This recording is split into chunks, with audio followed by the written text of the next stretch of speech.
Kiếp trước sau khi sư phụ ra đi, em gái một mình chơi đùa bên ngoài, lại bị bọn buôn người bắt đi mất, cả sư đệ nhỏ nữa.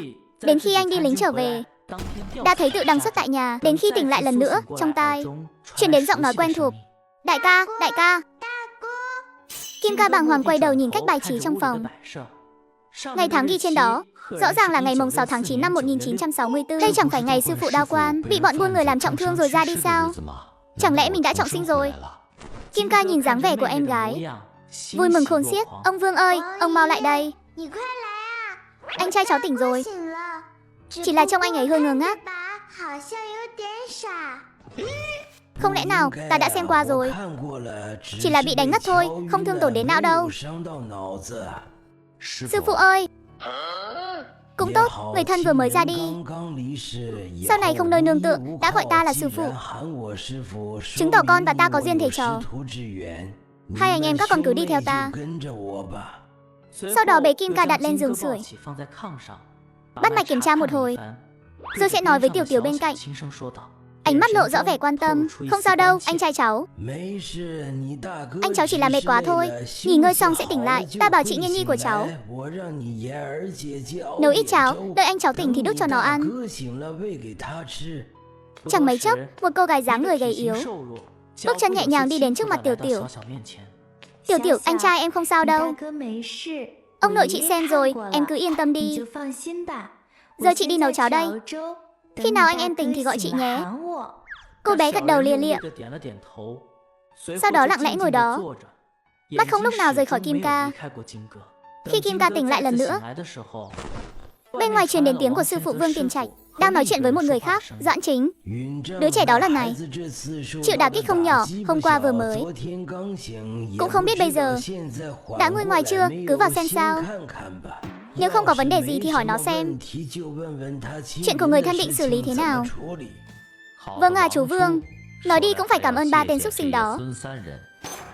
Bọn chúng là một lũ buôn người, đã gây án khắp cả nước suốt bao năm qua, hành xử vô cùng tàn ác. Tiếc là công an chúng tôi đến muộn, hai tên nam nữ đó đã chạy thoát. Cũng thật tiếc cho cụ ông đã hy sinh. Hai người đang trò chuyện thì thấy Kim ca đã đi tới trước mặt. Xem ra sức khỏe cũng khá tốt, không có gì đáng ngại. Vừa hay đây là Lý Doãn, sở trưởng chính tìm cháu có chút việc. Chàng trai trẻ, hôm nay tôi đến để cảm ơn ba ông cháu vì hành động nghĩa hiệp, giúp tóm gọn bọn tội phạm, nên phía đồn đã quyết định trao tặng mọi người 50 đồng tiền thưởng. Sở trưởng Lý, cảm ơn phần thưởng của đồn. Chú cũng biết đấy, ba ông cháu đến đây để tìm thân nhân, nhưng giờ ông nội đã ra đi, cháu cũng không biết phải đi đâu tìm nữa. Hiện tại cháu đã bái Vương lão gia làm thầy, cháu muốn đi tiễn ông cháu một đoạn rồi hỏa táng. Đến lúc đó, cháu sẽ đưa cho cốt của ông về quê an táng. Chú xem như vậy có được không? Được, cứ làm theo ý cháu. Lát nữa chúng ta sẽ đến bệnh viện, rồi lo hậu sự cho ông nội cháu càng sớm càng tốt. Di vật cũng đều ở bệnh viện cả. Cả ba người cùng đi đến bệnh viện. Bước chân Kim ca hơi lảo đảo nhưng ánh mắt lúc nào cũng kiên định nhìn về phía trước, như muốn nói cho mọi người biết sự kiên cường của anh lúc này. Sư phụ, người hãy yên lòng ra đi, cháu sẽ chăm sóc tốt cho Tiểu Tiểu, người cứ yên tâm. Khi quay trở về, mở di vật của sư phụ ở đạo quán ra, có một con dao găm, một chiếc châm cài tóc bằng gỗ, hơn 70 đồng tiền mặt và 2 thỏi tiểu hoàng ngư. Sư phụ, những thứ này người cứ cầm lấy, bảo Nghiên Nhi đi mua thêm ít lương thực về. Đây là một củ nhân sâm hoàng dã trường Bạch Sơn trăm năm, người cũng cầm lấy đi, xem có đổi được mấy củ sâm ít tuổi hơn không. Con muốn dùng để phối thuốc. Con biết bốc thuốc sao? Đã từng học qua à? Ông ấy kể về thân thế của mình. Huyền Thiên quán của các con là giáo phái gì? Có được lấy vợ sinh con không? Sư phụ, chúng con là chính nhất giáo, có thể lấy vợ sinh con ạ. Tổ sư khai quán là vào cuối thời nhà Minh vì lánh nạn chiến tranh mới đến trường Bạch Sơn. Nhà họ Vương ta cũng đời đời hành y, đến đời này cũng chỉ còn lại ba ông cháu ta. Cha mẹ Nghiên Nhi đã mất vài năm trước, Xuyên Nhi còn nhỏ. Thế đạo bây giờ, chẳng biết khi nào ta sẽ ra đi. Sau này hy vọng lúc ta không còn, con có thể thay ta chăm sóc Nghiên Nhi nhiều hơn. Sư phụ yên tâm, Đồ Nhi nhất định ghi nhớ ơn đức và lời dặn của người. Từ hôm nay Đồ Nhi sẽ coi sư phụ và sư tỷ Sư đệ như người thân ruột thịt. Nếu sau này có nửa phần lơ là trời đất không dung. Sư phụ, người thấy thế nào? Vương Tiền Trạch khẽ gật đầu, cứ thế trò chuyện thêm một lát. Vương Tiền Trạch còn kiểm tra y thuật của Kim Ca, rất mực hài lòng. Nhìn những món đồ của sư phụ, Kim Ca bỗng nhiên đứng dậy, giống hệt kiếp trước. Đồ đạc vẫn còn đó, duy nhất thiếu một sợi dây chuyền gắn linh thạch xanh. Lập tức sững sờ tại chỗ, lại cởi áo nhìn vào lồng ngực, chỉ thấy trên ngực để lại một dấu vết giống hệt hình dạng viên linh thạch xanh, giống như một vết bớt vậy. Đây lẽ nào chính là bí mật trọng sinh của mình? Sư môn cũng không ghi chép về lai lịch linh thạch này. Sao có thể trọng sinh chứ? Kim Ca nằm trên giường, nhìn lên bóng tối mờ mờ trên trần nhà, suy nghĩ như ngựa đứt cương. Đây lẽ nào là bàn tay vàng, không gian của người trọng sinh?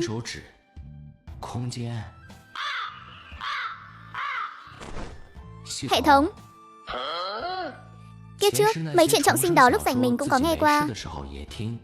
Hệ thống không gian, sư phụ cứu mạng, vừng ơi mở ra.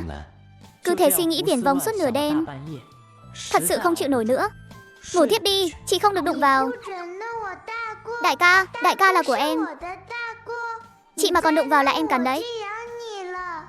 Hôm qua chẳng phải chị cũng nghe thấy rồi sao? Anh ấy là anh trai cậu cũng là anh trai tớ, tớ cứ nghịch đấy. Cậu mà dám cắn tớ là tớ không cho cậu ngủ ở nhà tớ đâu. Không được, đó là anh trai tớ. Cậu không cho tớ ngủ ở nhà cậu, tớ sẽ đi mách với ông nội Vương, bảo là cậu bắt nạt Tiểu Tiểu, để ông nội Vương đánh cho nở hoa mông. Nhưng tớ cũng muốn cùng anh trai chơi cùng với mọi người thì phải làm sao? Cậu không được gọi anh trai, chỉ tớ mới được gọi thôi. Vậy tớ gọi là đại ca có được không hả? Hai cái đứa nhỏ này đang làm dầm cái gì ở đây thế? Mới sáng sớm đã ồn ào hết cả lên rồi. Anh trai, anh ơi, tụi em đang gọi anh dậy ăn cơm mà. Ông nội Vương đi làm ở y quán rồi. Chị Nhiên Nhi bảo anh mà không dậy là hết phần cơm đấy. Được rồi, chỉ cần hai đứa không nghịch ngợm, anh sẽ chơi cùng hai đứa. Sau khi ăn sáng xong, Vương Nham dẫn hai đứa nhỏ đến y quán. Cơ thể Kim Ca vẫn chưa hồi phục hoàn toàn. Kim Ca bị bỏ lại nhà nghỉ ngơi, rảnh rỗi không có việc gì làm, lại nhớ đến viên kim thạch đã biến mất kia, bắt đầu tìm hiểu xem sao. Trong tâm trí Kim Ca hiện ra cách bài trí trong căn phòng. Ngay sau đó cảnh vật ở hậu viện cũng hiện ra. Đây là cái gì vậy? Chẳng lẽ là thần thức mà đạo gia hay nói đến? Cái này chẳng phải giống như mắt nhìn xuyên thấu sao? Tuy hiện giờ chỉ có 20 mét nhưng thế này là tốt lắm rồi. Nhưng cái này dùng để tìm bảo vật thế nào đây? Đổ thạch thì cũng không thực tế cho lắm. Sau đó Kim Ca đi tới trước một cái chum, vừa giơ tay đã thu nó vào trong không gian. Năng lực này chẳng lẽ là không gian lưu trữ? Sau đó anh lại thử nghiệm với mấy con gà, xem ra không thể đưa vật sống vào được. Cũng không biết đã trôi qua bao lâu, chỉ cảm thấy đầu óc có chút choáng váng, chưa kịp phản ứng gì đã ngủ lịm đi. Đến khi tỉnh lại lần nữa, thấy hai đứa nhỏ đang nằm bò một bên nhìn chằm chằm mình. Ông nội Vương ơi, chị Nhiên Nhi ơi, anh trai em tỉnh rồi, mọi người mau tới xem đi. Vương Tiền Trạch bước nhanh tới bên giường Kim Ca, chăm chú quan sát đứa nhỏ. Con à, cuối cùng con cũng tỉnh rồi, làm ta lo đứng ngồi không yên. Phen này chơi hơi quá đà rồi, ai mà ngờ tiêu hao cái này quá mức lại khiến mình ngất xỉu chứ. Xem ra sau này khi sử dụng phải chú ý hơn mới được. Chẳng phải là cảm thấy cơ thể khỏe hơn nhiều rồi sao? Ở nhà cũng không có việc gì làm nên tôi định múa vài đường quyền, kết quả lại thành ra thế này. Vừa mới xuống giường được đã bắt đầu làm loạn, đáng đời lắm, còn bày đặt múa quyền. Hay là để thêm, đợi thêm chút đi, dinh dưỡng cơ thể không theo kịp nên vẫn còn yếu lắm. Trong cái thời buổi này, vẫn là phải lên núi săn bắn thôi, nếu không thì miếng ăn của cả nhà chẳng được đảm bảo. Sáng sớm hôm sau khi dùng bữa sáng cùng sư phụ, tôi đeo hàng nóng rồi ra khỏi cửa. Kim Ca triển khai năng lực cảm nhận, bắt đầu tìm kiếm con mồi. Dọc đường chỉ dùng ngọn lao hạ được 2 con thỏ rừng và 5 con gà rừng. Khi đi sâu vào bên trong, nghe thấy tiếng khi khỉ truyền tới. Kim Ca lặng lẽ lấy một ngọn lao từ không gian ra, giơ lên giữa không trung rồi vung tay một cái, đâm chính xác vào ổ của chúng, trực tiếp ghim chặt chúng xuống đất, phát ra những tiếng gào thét thảm thiết. Vãi thật, giờ sức mình trâu thế này sao? Kim Ca nhìn con lợn rừng nhỏ, không vội tiến lên thu dọn, mà là nấp trong bóng tối, xem thử có nhử được con lợn rừng lớn nào tới không. Quả nhiên một lát sau, cách phía trước 10 mấy mét, một con lợn này ước chừng hơn 300 cân, dẫn theo 5-6 con lợn rừng nhỏ tầm 7-80 cân, đi về phía con lợn rừng nhỏ đã hẹo. Anh ta xử lý một con lợn rừng nhưng không lập tức thu xác, mà nấp sâu trong rừng, nâng ngọn lao trong tay lên, xem có thể câu được con lợn rừng lớn hơn không. Quả nhiên không lâu sau 6 con lợn rừng lần lượt vây quanh. Kim Ca lập tức nhắm chuẩn lợn rừng rồi phóng lao. Cùng với ngọn lao được phóng ra, lũ lợn rừng lần lượt bị ghim trên mặt đất. Kim Ca thu lại 7 con lợn rừng này. Kim Ca quay người đi đến khu chợ, tìm một nơi vắng người rồi mang mấy con lợn rừng trong không gian ra sắp xếp ổn thỏa. Bác Phu Xe ơi, chỗ bác có nhận việc không? Bác Phu Xe nghe tiếng gọi, chậm chậm dừng bước rồi quay đầu lại. Này chàng trai, hôm nay săn được món gì ngon thế? Hôm nay vận khí cũng khá tốt, bắt được mấy gã này ở trong núi. Bác Phàm giúp cháu kéo đống này vào thành phố với. Tiền công của bác sẽ không thiếu đâu. Có điều con heo rừng lớn này khá là nặng đấy, chúng ta phải tốn chút sức rồi. Kim Ca gật gật đầu. Hai người bàn bạc một chút. Trả 1 hào, trước tiên đưa cháu đến phái xuất sở Ngó Mập. Chàng trai, cậu giỏi thật đấy. Cái này là cậu lên núi săn được à? Nhìn cậu không lớn lắm mà đã dám lên núi rồi. Cậu xử lý nó thế nào vậy? Tôi chẳng thấy vết đồ chơi nào cả. Hi hi, hai người vừa đi vừa nói. Chẳng mấy chốc đã đến phái xuất sở Ngó Mậu Nhĩ. Bác Phu Xe dừng xe ở trước cửa. Kim Ca bảo bác ấy đợi ở cửa, còn mình thì vào tìm Lý Doãn Chính.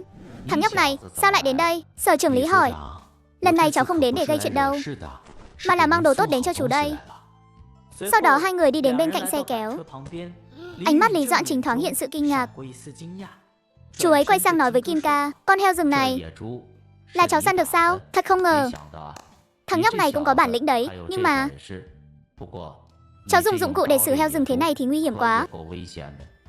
Chú Lý, cháu cũng là gặp may thôi, chú xem. Con heo rừng này gửi đến phái xuất sở, có thể đổi được món gì tốt không ạ? Lý Doãn Chính nhìn chằm chằm con heo rừng gần đó, cúi đầu suy nghĩ một lúc rồi giữ lại một lớn một nhỏ. Con lớn này lát nữa chú sẽ đem gửi lên trên, con nhỏ thì chia cho anh em trong sở, cháu biết đấy. Bây giờ thịt thà rất hiếm có, lát nữa chú cấp cho cháu cái giấy chứng nhận thu hoạch. Như vậy sẽ không ai gây rắc rối cho cháu được. Được à chú Lý, cháu tin chú. Vậy chú xem có đổi được ít lương thực dầu ăn gì không? Thằng nhóc này thật thà quá, dỡ hết xuống đi. Phần của cháu, lát nữa chú cho người đưa về cùng cháu. Bảo bác Phu Xe quay về trước, đợi cân thịt heo xong. Sau khi cân xong, trọng lượng nhanh chóng có kết quả. Báo cáo lãnh đạo, con lớn nặng 305 cân, con nhỏ nặng 58 cân. Sau khi xác định trọng lượng, Kim Ca cùng một cán bộ rời khỏi phái xuất sở, ngồi trên một chiếc xe, sắt ca chở theo một con heo rừng, hối hả chạy về nhà. Về đến nhà, Kim Ca đã chuẩn bị xong một bàn thức ăn, đợi Tiểu Tiểu và mọi người. Trên bàn ăn, Kim Ca cùng sư phụ và Nghiên Nhi kể lại chuyện hôm nay, cũng không nói quá nguy hiểm. Tình cờ gặp con lợn rừng đuổi theo rồi tự đâm vào gốc cây. Sư phụ, mọi người đừng lo lắng. Bây giờ Tiểu Tiểu đang tuổi ăn tuổi lớn. Trước đây con đi theo Bạch sư phụ, suốt đời sống ở vùng Trường Bạch Sơn. Chuyện săn bắn con vẫn có kinh nghiệm, vậy ta cũng không nói thêm nữa. Sau này con cũng phải tự chú ý. Ta thấy con mang về không ít đồ. Gà rừng thỏ rừng thì giữ lại, thịt lợn rừng thì chặt lấy một nửa, mang sang biếu mấy nhà trong viện. Nhiên Nhi, con xuống sân trước gọi thím Phùng, bảo họ sang đây giúp một tay. Ăn cơm xong, Kim Ca mang thịt sang nhà bên cạnh. Chú hô, cháu là đứa ở hậu viện sang thăm ông nội Vương đây ạ. Hôm nay săn được con lợn rừng, mang ít thịt sang biếu chú. Kim Ca không thấy phản hồi liền triển khai tinh thần lực, phát hiện trong nhà có một nam một nữ đang lén lén lút lút dọn dẹp đồ đạc. Sau khi xong xuôi, trong nhà mới có tiếng vọng ra, là thằng nhóc ở hậu viện đó à. Ta nghe thím Phùng nói hôm nay ở xưởng có tiệc xã giao, nên về hơi muộn. Cậu nhóc này khá đấy, trông tuổi còn nhỏ mà đã biết săn bắn rồi. Hôm nay cháu cũng chỉ là may mắn, con lợn rừng tự đâm vào gốc cây rồi hẻo luôn. Ngày hôm sau, Kim Ca cùng sư phụ đi đến y quán. Giống hệt kiếp trước, vẫn bắt đầu từ việc bốc thuốc. Dần dần người đến khám bệnh đông lên. Ông nội Vương một mình bận không xuể. Kim Ca bắt đầu tiếp đón. Này cậu thanh niên, Là người mới à? Đến bốc thuốc cũng không biết thì đừng có làm. Lỡ người ta uống vào có mệnh hệ gì thì sao? Có chuyện gì vậy đại phu Vương? Ông đến đúng lúc lắm. Đây là đồ đệ của ông phải không? Đến bốc thuốc cũng không xong. Chẳng thèm dùng cân tiểu ly cân lại mà đã gói cho tôi rồi. Dược liệu đúng rồi, không bốc sai đâu. Nhiên Nhi, con mang cái cân tiểu ly lại đây. Sau khi cân xong chỗ dược liệu, Vương Tiền Trạch vô cùng kinh ngạc. Nhất Bà Trác, Kim Ca gật đầu. Dược liệu không có vấn đề gì. Có thể yên tâm sử dụng, mọi người cũng thấy rồi đó. Trong Đông y cái này gọi là Nhất Bà Trác. Nghĩa là khi bốc thuốc, dựa theo đơn thuốc, chỉ cần bốc một lần là có thể chuẩn. Bốc chính xác. Trọng lượng dược liệu cần dùng mà không cần bốc đến lần thứ hai. Nếu mọi người không yên tâm, số dược liệu này đều ở đây. Mọi người có thể cân thử. Nói rồi anh đưa mắt nhìn sang Hoàng Duy Minh đang đứng xem náo nhiệt. Hoàng Duy Minh hiểu ý ngay. Mọi người đều biết Hoàng Duy Minh tôi mà. Tôi đứng bên cạnh cũng nghe. Bác sĩ Vương nói rồi, tôi cũng không ngại phiền đâu. Để tôi cân lại xem sao. Mọi người cũng đứng đây quan sát nhé. Cậu thanh niên này giỏi thật đấy. Sư phụ cậu còn chưa chắc làm được chiêu này, mà cậu lại làm được. Năm nay bao nhiêu tuổi, có vợ chưa? Tôi thấy mấy người đúng là rảnh rỗi. Nói về thiếu nữ thì ai bị được với Nghiên Nhi nhà ta. Người ta là đồ đệ của bác sĩ Vương, lại còn là sư huynh của Nghiên Nhi. Mấy người lo chuyện bao đồng làm gì? Nhờ có Hoàng Duy Minh khuyên giải, đám đông cũng dần yên tĩnh lại. Chỉ là nghe thấy những lời vừa rồi, Vương Nghiên cảm thấy đôi gò má nóng bừng, xấu hổ không dám ngẩng đầu. Lúc quay lại, Kim Ca đã pha trà xong cho sư phụ. Vương Tiền Trạch bưng chén trà lên uống một hơi. Tuyệt kỹ Nhất Bà Trác đó của con cũng là do Bạch sư phụ dạy sao? Cái tay nghề này không phải cứ dạy là học được đâu. Chẳng lẽ là con tự luyện ra à? Không đúng lý chút nào. Con mới bao nhiêu tuổi mà đã luyện được chiêu này rồi? Hi hi. Đây là con tự luyện thôi. Trước đây ở trong núi, suốt ngày đi theo Bạch sư phụ nghịch dược liệu, cũng chẳng có việc gì khác, nên cứ bốc thử thôi. Thằng bé này khá thật. Có kỹ năng này thì dù con không biết y thuật, vẫn có thể có cơm ăn ở các tiệm thuốc. Tiếp cho Bạch sư phụ của con, giờ lại hời cho ta rồi. Ngốc thật. Sư phụ Bạch cũng ở đó thì tốt biết mấy. Sau khi mấy người ăn xong bữa trưa, thu dọn xong xuôi chuẩn bị ra ngoài, Lý Doãn Chính ở phái xuất sở đến. Kim Ca đành để Vương Nham dẫn hai đứa nhỏ về y quán trước. Chú Lý, sao chú lại tới? Ăn gì chưa à? Chưa ăn thì ở đây dùng tạm ít cơm thừa. Chúng cháu cũng vừa mới ăn xong, vẫn còn nóng lắm. Chú ăn rồi. Đến là để nói với cháu vụ thịt lợn rừng. Tiện thể đưa tiền cho cháu. Vậy mình vào nhà nói đi. Thịt lợn rừng phải xuất sở thu mua giá 1 tệ 2 một cân. Hai con ngày hôm qua, một con 58 cân, một con 305 cân, tổng cộng 435,6. Chú làm tròn cho cháu thành 436 luôn. Trên bàn là 400 chẵn. Chú còn gom được thêm một ít tem phiếu. Cháu cầm lấy đi, vậy cháu không khách sáo nữa. Tem phiếu lương thực khó kiếm lắm, giờ nhà nào cũng thiếu. Tem phiếu Bắc Kinh 1 cân chú tính cháu 1 tệ. Phiếu lương toàn quốc tính cháu 2 tệ, nhóc con đừng có thấy đắt. Bây giờ giá 1 cân tem phiếu Bắc Kinh ở chợ đen đều phải 1 tệ rưỡi rồi. Tem phiếu toàn quốc thì hơn 2 tệ.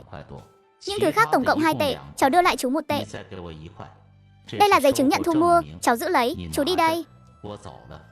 Thầy Lý Doãn Chính nhấc chân rời đi. Kim Ca đứng dậy, tiện ra tận cổng tứ hợp viện. Lúc quay vào, liền cầm lấy tiền mặt và tem phiếu trên bàn, chạy thẳng đến hợp tác xã. Đến nơi liền lấy tem phiếu ra, bắt đầu mua ít thuốc lá, rượu, vải vóc và kẹo. Còn về tem phiếu lương thực, chỉ có thể dùng ở tiệm cơm quốc doanh, vì Kim Ca không có sổ lương thực Bắc Kinh. Và lại, lương thực thời này, mỗi người đều có định mức cả rồi. Muốn có lương thực, vẫn phải ra chợ đen. Vừa vào cổng viện thì bắt gặp một người đàn ông trung niên đang đi ra ngoài. Đúng lúc thấy Hồ Quốc Hưng đang đóng cửa trong phòng, một tay lờ mờ đang ôm một chiếc hộp gỗ hình chữ nhật dài. Chiếc hộp đó phải dài hơn 1 mét. Giờ này không phải mọi người đều đang đi làm sao? Ban ngày ban mặt mà lại đóng cửa. Kim Ca khẽ cau mày, trong lòng thầm tính toán một lát rồi không để ý nhiều nữa. Trước tiên cứ chuyển đồ, Chuyển vào trong cũng phải chạy đi chạy lại 2 chuyến. Lúc này mới dọn xong, anh lấy bao thuốc Trung Hoa vừa mua ra, tựa vào cửa châm một điếu, thật hoài niệm. Vẫn là loại thuốc này hút mới thấy sướng. Kim ca nhìn về phía căn nhà chính rồi cau mày. Anh quyết định lại gần xem thử. Gã này ban ngày ban mặt đóng cửa làm cái gì? Anh triển khai cảm quan mở rộng xuyên qua bức tường nhà chính. Kim ca thấy hộp quốc hưng đầu tiên là lau chùi hộp gỗ. Sau đó từ từ mở hộp ra, cảm nhận thứ ở bên trong hộp. Kim ca nhèo mắt nhìn kỹ, khẽ chửi thầm, đúng là đồ tốt. Gã này nhìn qua đã thấy không phải hạng tốt lành gì. Món đồ chơi này mình phải canh chừng, không để hắn thoát được. Dưới gầm giường còn có ngăn bí mật. Vãi thật, máy điện đàm, đúng là đặc vụ rồi. Lập tức quay người vào phòng, lấy bộ kim châm sư phụ để lại, thu vào không gian, ra khỏi cửa tiến về phía nhà chính. Đến trước cửa và gõ nhẹ. Chú Hồ có nhà không? Cháu là thằng nhóc hậu viện đây. Thấy cửa chú không khóa. Nhà cháu hết dầu rồi, qua mượn chú một ít. Sáng mai cháu đi mua sớm rồi trả lại chú. Anh phát hiện đặc vụ liền xử lý để bị đầu mối, còn dọn sạch vật tư quân dụng của hắn. Sau đó vội vàng rời tứ hợp viện đến phái xuất sở, báo cáo lại chuyện đặc vụ. Tiếp đó công an cùng Kim ca đến nhà máy, bắt gọn tên đặc vụ còn lại. Cuối cùng Kim ca cùng công an đến nhà đặc vụ kiểm tra. Tin tức từ phía đồn truyền lại, qua xác nhận sơ bộ, xác định kẻ đã đăng xuất là liệp cẩu. Lần này cháu lập công lớn nhất, chú Lý. Hay là nhường hết cho chú nhé. Cái gì đáng nhận thì vẫn phải nhận. Công lao của chú thì cháu đừng lo. Lần này trong đồn không ai thiếu phần đâu. Tệ nhất cũng là lập công tập thể hạng 3. Vậy tốt quá. Vậy cháu cứ trực tiếp chờ tin thôi. Đúng rồi chú Lý, cháu có nhận được một món đồ chơi. Chú xem có thể báo cáo bên sở chú để làm hồ sơ được không? Sau này cháu mang vào núi săn bắn cho tiện. Cái thằng danh con này, mày đứng đây đợi lão tử để nhặt được đồ chơi à? Mày nhặt thêm cái nữa tao xem nào. Nói xem là loại đồ chơi gì thế. Lại còn gần 100 viên đạn nữa. Cái thằng này không nhặt được thứ gì khác nữa chứ? Dạ không. Trong sạch hay không cháu vẫn phân biệt được mà. Được rồi, lát nữa thẩm vấn xong chú bảo Tiểu Thu làm cho cháu cái giấy phép. Xong rồi, vậy cháu xin phép về trước. Kim ca đợi đến tối muộn lén lút đến chợ, đen xem có món đồ gì hiếm lạ không. Cho đến khi dừng lại ở cuối phố, thấy một chiếc nhẫn. Này anh bạn, xem xong chưa? Xem xong rồi thì có thể trả lại nhẫn cho lão già này không? Nhẫn này là của cụ sao? Cháu nhìn thấy khá thích. Cụ có thể nhượng lại cho cháu được không? Cậu muốn chiếc nhẫn này sao? Đây là đồ gia bảo truyền lại. Có lời dặn nói là kỳ chân dị bảo gì đó. Đương nhiên, cứu cả đời cũng chẳng biết nó là cái thứ quái gì. Nếu cậu đã thích thì tặng cậu đấy. Lão cũng sắp đăng xuất rồi, cũng nên tìm cho nó một chỗ về. Kim ca dùng cảm chi cảm nhận chiếc nhẫn này, phát hiện đây là một bộ kim châm cứu đông y. Kim ca quay, người đi về phía nơi bán lương thực trước đó. Tổng cộng mua 50 cân ngũ cốc. Đến góc khuất không người rồi thu vào không gian. Tiếp đó đi về phía cái cây lớn ở lối ra. Đến dưới gốc cây, thấy một thanh niên lớn tuổi hơn mình. Này, có làm ăn không? Ai đấy, đứng sau lưng người ta mà chẳng thèm lên tiếng, làm lão tử giật cả mình. Không thể nào chứ. Thuận tử, nhanh lên, đổi cho tôi ít tem phiếu đi. Anh biết tôi sao? Nhưng sao tôi chẳng có ấn tượng gì về anh nhỉ? Anh biết tôi từ khi nào thế? Cái con mẹ nó. Tao biết mày từ kiếp trước rồi. Nhanh đổi tem phiếu cho tao đi. Này anh bạn, chỉ nhớ anh tốt thật đấy. Dĩ hòa 6 quý mà Thuận tử. Sau này có tem phiếu gì thì cứ để lại cho tôi. Thuốc rượu, bông vải đồng hồ tôi cũng lấy hết. Ngày mai tôi lại đến. Đi đây, thằng cháu. Lão tử tên là Trương Thuận chứ không phải thằng cháu. Coi như mày chạy nhanh đấy. Lần sau để tao gặp lại mày, tao sẽ đánh gãy chân mày. Kiếp trước Trương Thuận đánh nhau ở chợ đen, rồi bị người ta lỡ tay đánh đăng xuất. Hy vọng lần này có thể giúp anh ta thoát khỏi số phận đó. Chiều hôm sau rảnh rỗi, tôi lại đi loanh quanh trong viện, chủ yếu là để xem có còn sót lại món đồ nào không, để tìm kiếm kho báu lúc trước. Nhưng không có phát hiện gì. Tôi quay người định về nhà tiếp tục nghiên cứu không gian. Đứng lại, thằng nhóc này, thấy chú là định chạy ngược lại hả? Có phải làm chuyện gì xấu không? Khai mau. Chú Lý tới rồi ạ. Cháu chỉ đang vận động trong sân thôi, đang chuẩn bị về hậu viện đây. Cháu không thấy chú tới đâu, chú đừng có vu oan cho cháu nhé. Thằng nhóc nhà cháu, chú còn lạ gì cái thói lém mình đó. Đi thôi, chú đến đây là để tìm cháu đấy. Vào hậu viện nói chuyện, hai người không nói gì thêm. Cùng nhau trở về phía sau. Đây là phần thưởng thêm của cháu. Lập công hạng 3 cá nhân. Cấp trên thưởng cho 50 đồng. Phía phái xuất sở chúng ta thưởng thêm 50 nữa. Lần này không có tem phiếu đâu nhé. Lập công hạng 3 đấy.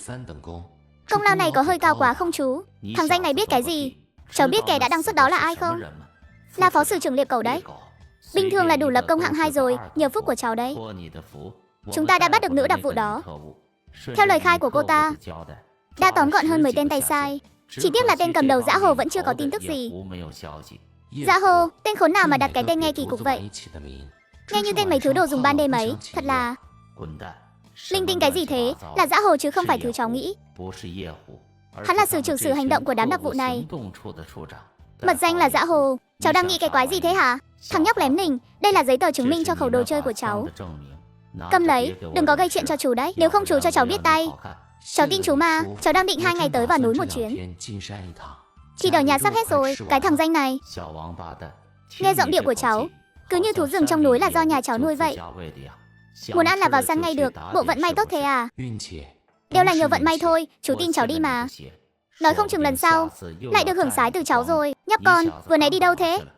Làm gì có ạ? Cháu chỉ đang nghĩ xem có câu được con cá nào không thôi. Cá? Cá gì? Là kiểu thả dây dài câu cá lớn đấy à? Biết đâu lại có con cá nào lọt lưới thì sao? Nghe Kim Ca nói vậy, đôi mắt Lý Doãn chỉnh sáng lên. Ông lập tức hiểu ra vấn đề, liệu có ổn không? Ai mà biết được, chú còn chưa.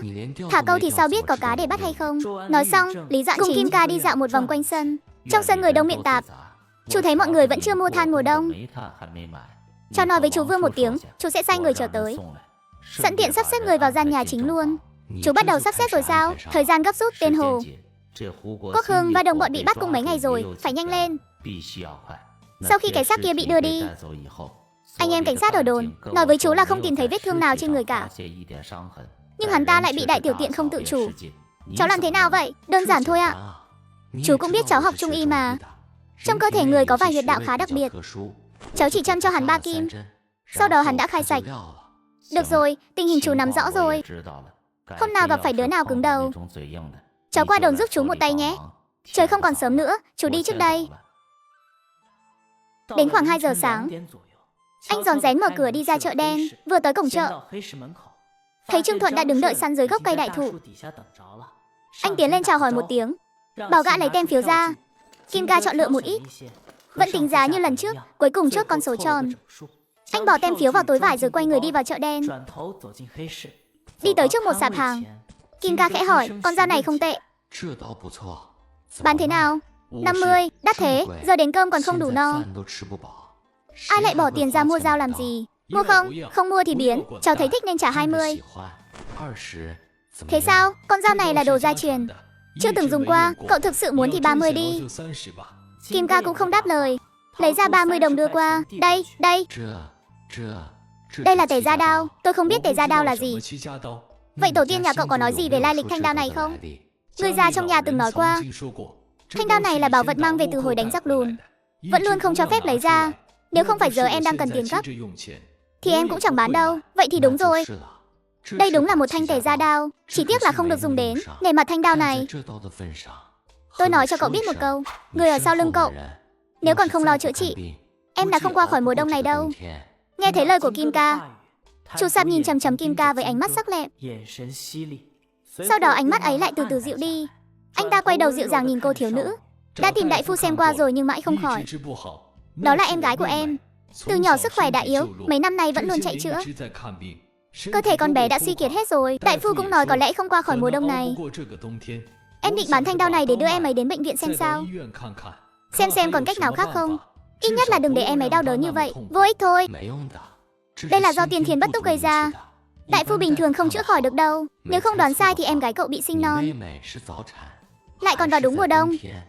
Tiên thiên bất túc, han khí nhập thể nên thân nhiệt cô bé mới thấp như vậy, thường xuyên phát lạnh. Muốn chữa khỏi cho cô bé, đầu tiên phải ép hàn khí trong người ra rồi mới cố bản bồi nguyên. Anh chữa được sao? Chữa được. Cầu xin tiên sinh cứu lấy em gái em, chỉ cần chữa khỏi, cái mạng mọn này của em từ nay về sau là của tiên sinh.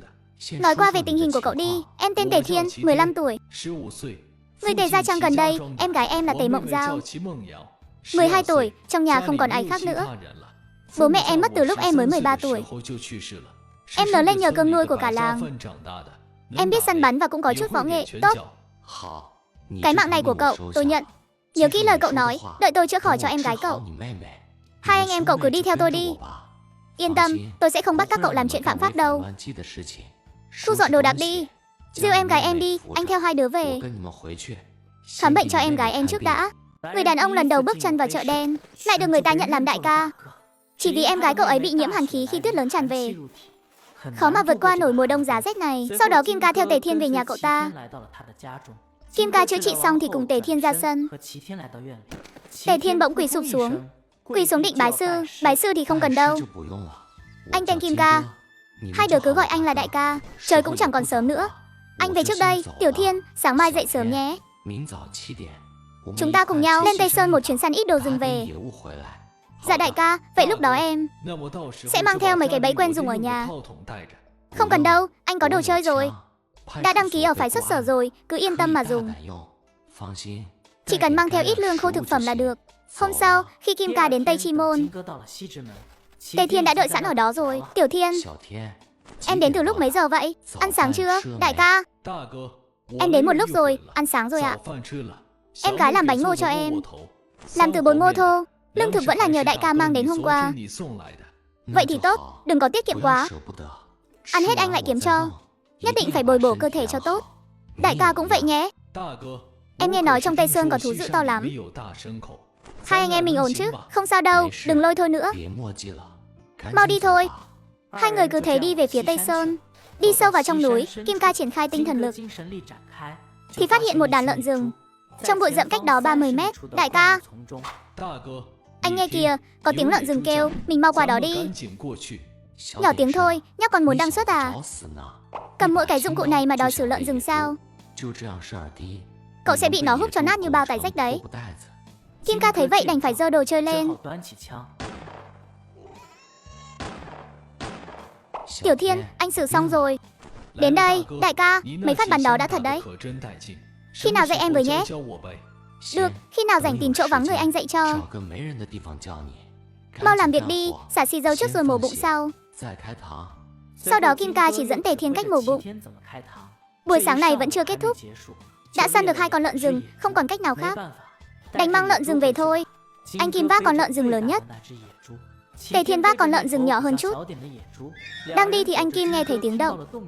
Dùng năng lực cảm nhận, liền thấy phía trước có mấy con sói bào tử. Em đợi anh ở đây một lát. Đừng lên tiếng, có thứ gì đó. Chờ anh ở đây, anh quay lại ngay, chú ý xung quanh. Có nguy hiểm thì cứ trèo lên cây. Nói xong anh Kim cầm đồ chơi tiến về phía trước. Giơ đồ chơi lên nhắm bắn. 4 tiếng nổ liên tiếp vang lên. 4 con bào tử gục ngay tại chỗ. Lập tức tiến lên kiểm tra 4 con sói bào tử. Lúc này anh Kim mới hài lòng, cho 2 con bào tử vào không gian, xách 2 con còn lại quay về. Đại ca, anh săn được chúng rồi à? 2 con sói bào tử. Mau làm việc thôi. Sau khi hai người dọn dẹp xong, rồi làm một cái xe trượt. Lúc nãy cậy mình có sức lực nên chỉ nghĩ đến việc vác lợn rừng, chẳng nghĩ đến chuyện dùng xe kéo. Sắp ra khỏi rừng sâu rồi, dùng cái xe trượt này sẽ đỡ tốn sức hơn nhiều. 2 tiếng sau đã tới phái xuất sở Phú Mậu Hồ Thông. Để xe trượt ở bên ngoài, bảo Tề Thiên trông chừng. Anh Kim đi thẳng vào văn phòng của Lý Doãn Chính. Nhóc con, chú đang định tìm cháu đây, đừng nói là. Cháu đúng là thả dây dài câu cá lớn. Thật sự câu được rồi chú Lý. Cháu đến đây là để nhờ chú giúp một tay. Chú cứ để cháu nói hết lời đã. Cháu vừa từ trong núi ra, săn được hơi nhiều đồ rừng. Các chú có muốn lấy không? Cháu lại săn được gì à? Khá đấy. Lần nào cũng không đi tay không. Một con lợn lòi hơn 300 cân. Một con lợn rừng nhỡ, với cả 2 con sói bào tử. Cháu giữ lại một con lợn nhỡ và một con bào tử. Những thứ khác chú Lý xem giúp cháu xử lý nhé. Thu hoạch không nhỏ đâu đấy. Một con sói bào tử cháu giữ lại để chú biếu cấp trên nếm thử. Con lợn rừng được lớn này chú không giải quyết hết được. Đợi lát nữa chú hỏi bên đội trị an xem sao. Hai bên chúng ta chia chắc là đủ rồi. Con mồi của cháu để đâu rồi? Chú cho người đi lấy. Ngay cửa lớn ạ. Có một cậu em đang canh ở ngoài đó. Kim Ca và Lý Doãn Chính đi tới hậu viện, thấy mấy anh cán bộ đã chuyển con mồi xuống rồi. Cậu em, căng thẳng cái gì chứ? Đây cũng đâu phải hang rồng hang hổ gì. Đại ca, anh không biết chứ từ nhỏ em đã sợ công an rồi. Cứ thấy họ là em lại bủn rủn chân tay. Được rồi, giới thiệu với em, đây là sở trưởng Lý Doãn Chính. Em cứ gọi chú Lý theo anh là được. Chú Lý, đây là đứa em kết nghĩa của cháu Tề Thiên. Thịt lợn rừng em mang một nửa về, lấy thêm nửa con bào tử nữa. Về nhà tự chia chắc thế nào anh không quản. Anh chỉ muốn em và Mộng Giao sớm khỏe lại. Dạ vâng. Đại ca nhìn Tề Thiên xách đồ rời đi. Kim ca lại cắt từ con lợn rừng ra 2 miếng thịt. Chú Lý, chỗ thịt lợn rừng này chú cầm lấy đi. Ngon hơn thịt con lợn được kia nhiều. Để lại cho chú ít thịt bào tử nữa. Lần này đùi bào tử cháu không đưa chú đâu. Cháu định mang về đi biếu người ta. Thằng danh cháu còn khách sáo với chú à, để cháu phải đi biếu qua. Thì việc này chắc chắn là khó rồi. Nói xem chuyện gì nào. Để xem chú có giúp được gì không. Chẳng phải là cháu không muốn làm phiền chú Lý nữa sao? Cháu muốn tìm nhà máy cán thép đúc mấy con dao. Như vậy lên nồi cũng thuận tiện hơn. Thằng danh cháu đúng là cóc ghẻ ngáp vặt. Giọng điệu lớn gớm, nhà máy cán thép là nhà cháu mở chắc. Lại còn muốn đúc mấy con dao. Chuyện này cháu tìm ai cũng vô dụng thôi. Bây giờ cả nước đều đang thiếu thép. Cháu đừng phí công vô ích nữa. Thật sự không có cách nào à? Cháu chỉ nghĩ là có thể dùng đống vụn thép phế liệu để đúc, chứ có phải dùng cả khối thép đâu. Cái này thật sự không có cách nào đâu. Cháu tìm giám đốc xưởng cũng vô dụng thôi. Vậy à? Cháu còn định khi nào săn được con mồi thì qua thương lượng với nhà máy cán thép. Xem ra là hỏng bét rồi. Cháu cũng khéo nghĩ thật. Dùng con mồi đổi lấy thép của người ta. Thế này đi, để chân hoãng lại đi. Chú có một người đại đội trưởng cũ hiện đang ở nhà máy. Thép Mưu Tinh làm trưởng phòng bảo vệ. Chú đi dò la tin tức giúp cháu. Chờ tin của chú nhé. Dạ vâng, cháu tin chú Lý ạ. Vậy cháu xin phép về trước. Hôm nay đi săn nhanh hơn lần trước, nên về nhà cũng sớm hơn. Cất đồ đạc xong xuôi, tôi chuẩn bị qua nhà Tề Thiên để chữa bệnh cho Tề Mộng Giao. Đến thôn họ Tề, thấy Tề Xuân Sinh vừa từ nhà Tề Thiên bước ra, trên tay xách thịt lợn rừng và thịt hoáng. Cậu Kim đến khám bệnh cho Mộng Giao đấy à? Lần này phải cảm ơn cậu em nhiều lắm. Để Tiểu Thiên mang thịt tươi về chia cho bà con. Cả làng đều được hưởng lộc từ cậu rồi. Bác Tề đừng nói vậy. Đi săn đâu phải công sức của mình cháu. Tiểu Thiên cũng giúp cháu nhiều mà. Các bác cứ đi lo việc đi. Cháu vào xem cho Mộng Giao thế nào. Được thôi.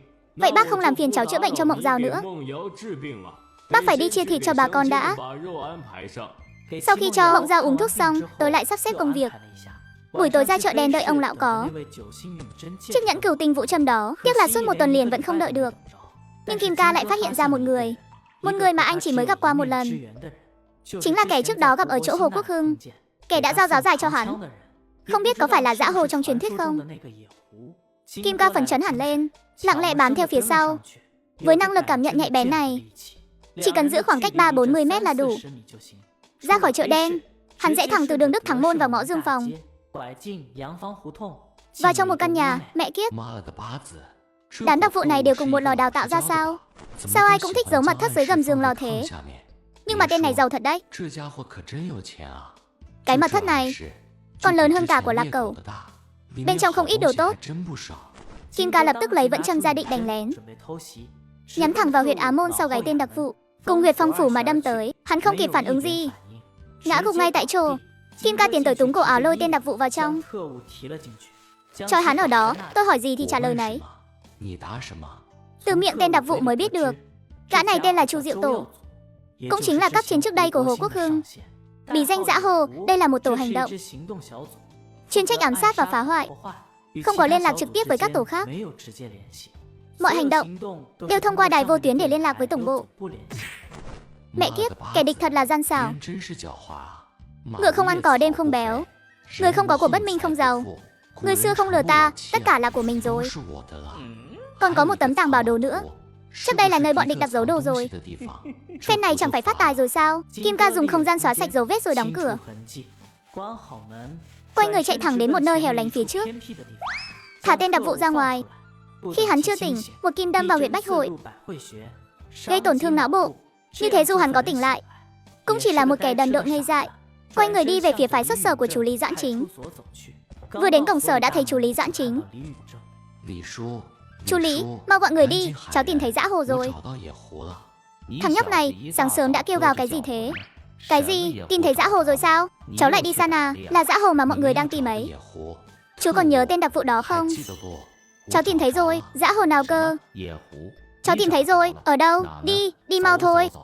Nhanh lên chú Lý, chú gọi thêm vài người đi. Hắn không chạy thoát được đâu. Cháu trói chặt rồi. Được. Người vẫn còn sống. Lần này công lao to rồi, vẫn cứ là thằng nhóc cháu thôi. Chú lý của cháu lại được thơm lây rồi. Anh lại gặp địch đặc, trực tiếp xử lý để diệt khẩu. Đem toàn bộ quân nhu vật tư của tên địch đặc vét sạch sành xanh, còn tình cờ có được tàng bảo đồ.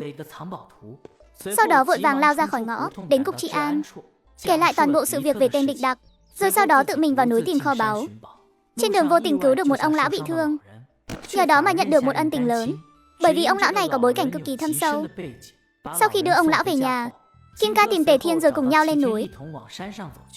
Khi hai người tiến sâu vào trong, dần dần bắt đầu xuất hiện dấu vết của con mồi lớn. Kim Ca nhìn về phía trước, thấy một con lợn nái đang dẫn theo một đàn lợn rừng. Tổng cộng có 8 con. Con lớn nhất nặng hơn 300 cân, những con còn lại nặng khoảng 100 cân. Còn có 4 con sói bào tử. Kim Ca lập tức nhắm chuẩn mục tiêu rồi bóp cò. Theo tiếng đồ chơi vang lên, lũ mồi lần lượt đổ gục. Kim Ca dùng sức chất hết con mồi lên. Vẫn còn thừa 4 con sói bào tử và một con lợn rừng lớn nhất không xếp vào được. Chúng ta xuống núi trước, lát nữa quay lại kéo nốt. Dạ đại ca. Hai người cùng nhau đi bộ về chân núi phía tây. Tiểu Thiên, em ở đây trông còi nhé. Ăn chút gì đi. Anh vào trong kéo nốt số còn lại về. Đại ca, em đi cùng anh. Hai người làm cho nhẹ nhàng. Không sao, một mình anh lo được. Em cứ ở đây canh chừng đợi anh về. Tự chú ý an toàn nhé. Vậy đi. Kim Ca lại tự mình chạy thêm một chuyến. Lần này kéo về chính là con lợn rừng lớn kia và 4 con sói bào tử. Khi quay lại chân núi, thấy Tề Thiên đã nhóm một đống lửa bên cạnh. Kim Ca ngồi xuống châm một điếu thuốc. Tiểu Thiên, anh nghỉ ở đây một lát. Em vào thành nhờ chú Lý tìm xe đến kéo lợn rừng. Phải xuất sở em biết chỗ rồi. Chú ấy cũng biết anh ở đây đợi em. Dạ đại ca. Vậy em đi đây, anh ở đây chú ý một chút. Sau khi Tề Thiên rời đi, Kim Ca nhìn thấy chấm đỏ trên tảng bảo đồ ở rất gần đây.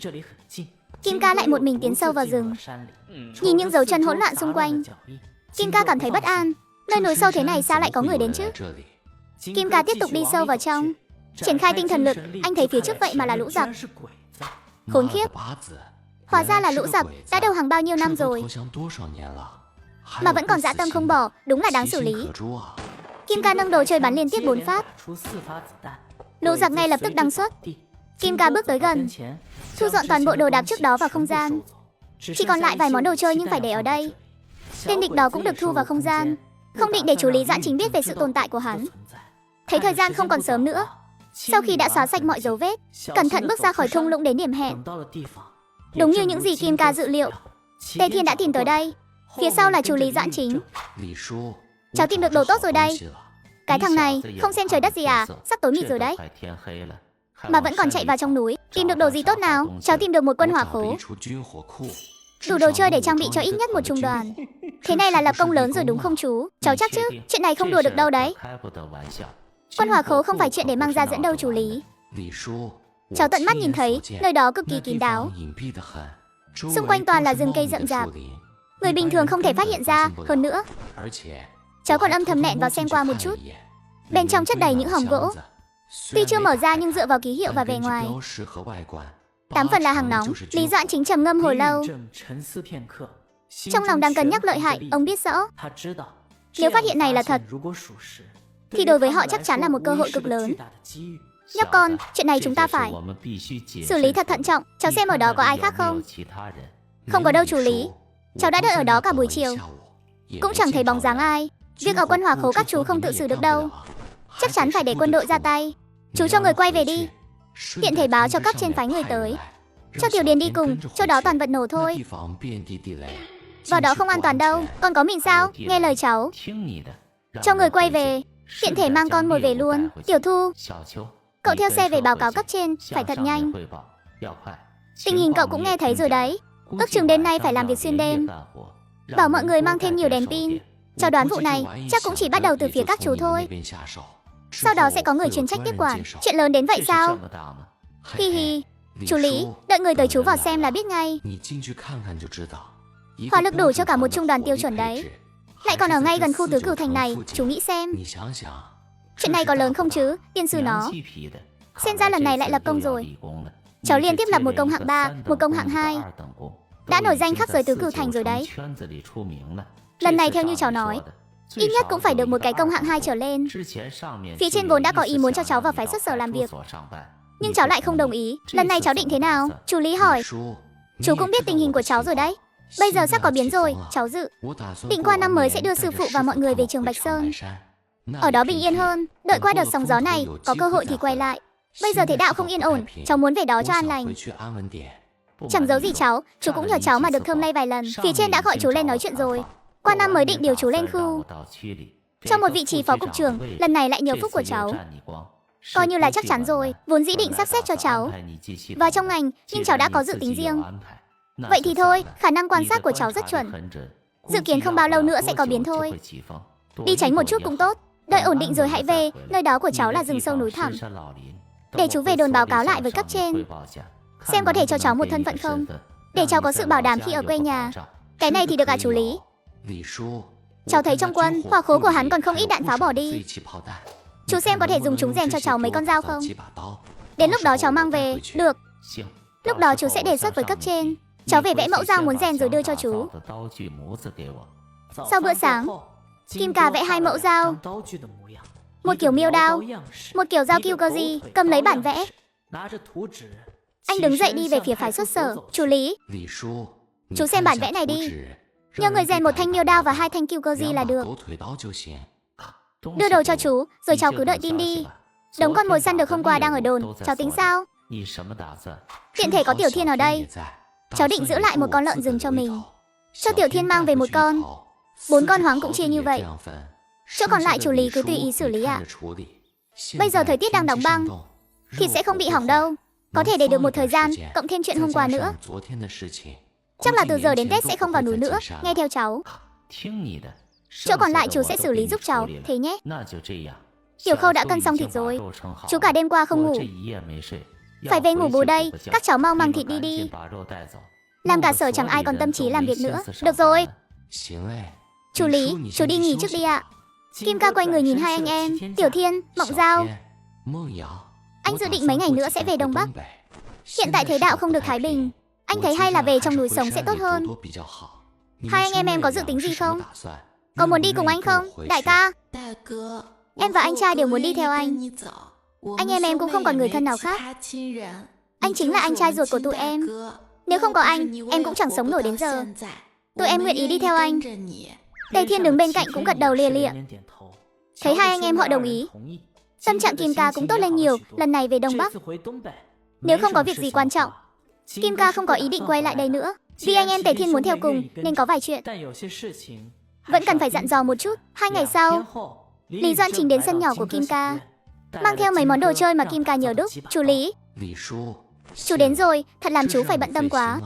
Thằng nhóc này, thế này mà đã thỏa mãn rồi sao? Vẫn còn nữa. Cháu xem cái này đi, nghe Lý Doãn Trình nói. Vẻ mặt Kim Ca đầy sự hoài nghi nhận lấy túi hồ sơ đang đưa tới. Nhóc con, cháu được lập công hạng nhất cá nhân đấy. Chú Lý, thế này có phải là hơi cao quá không à? Thằng nhóc này thì biết cái gì? Nếu không phải nhờ cháu phát hiện ra, cháu có biết là những thứ đó nếu để kẻ có dã tâm chiếm được, sẽ gây nguy hiểm cho cả kinh thành này không? Phần thưởng này vẫn còn là nhẹ đấy. Tình hình của cháu chú cũng đã báo cáo lên trên rồi. Biết cháu không muốn ở lại kinh thành, nên chú đã sắp xếp cho cháu một thân phận. Dựa trên biểu hiện trước đó, cháu có một thân phận trong sạch, được liệt kê trực tiếp ở cấp trên, không cần đi làm, hưởng mức lương bậc 18. Mỗi tháng 99 đồng, sau này dù cháu không ở đây, lương của cháu chú sẽ nhận hộ. Đến lúc đó sẽ gửi qua cho cháu. Như vậy cháu ở trường Bạch Sơn cũng được bảo đảm. Chú cũng yên tâm. Kim Ca nhìn dáng vẻ Lý Doãn Chính, biết là chú ấy có chuyện nhưng khó mở lời. Chú Lý có chuyện gì cứ nói đi. Còn khách sáo với cháu làm gì? Cháu đến Tứ Cửu Thành nửa năm rồi, ngoài nhà sư phụ cũng chỉ có chú và chú Lộ quan tâm chăm sóc. Cháu cũng luôn coi các chú là bậc tiền bối của mình. Có chuyện gì cháu giúp được không? Chú cứ nói thẳng đi ạ. Chẳng là ông cụ nhà chú về ăn Tết, lúc trẻ chân tay ông cụ từng bị thương, từng bị lạnh cóng trong tuyết. Trước cũng tìm đại phu xem cho nhưng không khỏi. Trời cứ lạnh là không xuống giường được. Giờ vẫn đang nằm trên giường đấy. Nên chú nghĩ đến việc cháu, ngay cả bệnh của con bé Mộng Giao cháu còn trị khỏi. Xem có thể khám cho ông cụ nhà chú không? Chữa bệnh cứu người là bổn phận của thầy thuốc. Việc này có gì mà phải ngại ạ? Chú xem khi nào tiện, cháu cùng chú đi xem, tiện chứ? Bây giờ là tiện nhất. Cháu xem có cần mang theo đồ gì không? Chúng ta đi luôn bây giờ. Người đàn ông thấy địch đặc liền xử lý bị đầu mối, còn dọn sạch kho đồ chơi của địch đặc. Sau đó vội vàng chạy khỏi tứ hợp viện đến trị an xứ, thuật lại chuyện về đặc vụ. Tiếp đó công an và Kim Ca cùng đến công xưởng, bắt gọn tên địch đặc còn lại. Cuối cùng Kim Ca và công an đến nhà đặc vụ kiểm tra. Tin từ sở truyền đến đã được xác nhận, xác định kẻ đã đăng xuất là Liệp Cẩu. Lần này cháu công lớn nhất, chú Lý. Hay là để chú nhận hết cho? Cần nhận thì vẫn phải nhận chứ. Công lao của chú, cháu đừng lo, lần này trong sở ai cũng có phần. Tệ nhất cũng là lập công hạng 3 tập thể, vậy thì tốt. Cháu cứ trực tiếp đợi tin thôi. Đúng rồi chú Lý. Cháu chỉ nhận được một món đồ chơi. Chú xem có thể đăng ký ở chỗ chú được không? Sau này cháu vào rừng săn bắn cho tiện. Cái thằng lòi này, mày đợi chú ở đây à? Nhặt được đồ chơi? Mày nhặt thêm cái nữa chú xem nào. Nói đi, là loại đồ chơi nào? Còn gần 100 viên đạn nữa, nhóc ạ. Không nhặt được thứ gì khác nữa chứ? Dạ không. Chuyện nặng nhẹ cháu vẫn phân biệt rõ mà. Được, lát nữa hỏi chuyện xong, chú bảo Tiểu Thu làm cho cháu cái giấy tờ. Được rồi, vậy cháu về trước đây. Anh Kim định lát nữa lèn ghé qua chợ, đen xem có món gì lạ không. Đến khi dừng lại ở cuối phố, thấy một chiếc nhẫn. Này anh bạn, xem xong chưa? Xem xong rồi có thể trả lại nhẫn cho lão già này không? Nhẫn này là của cụ à? Cháu thấy khá thích.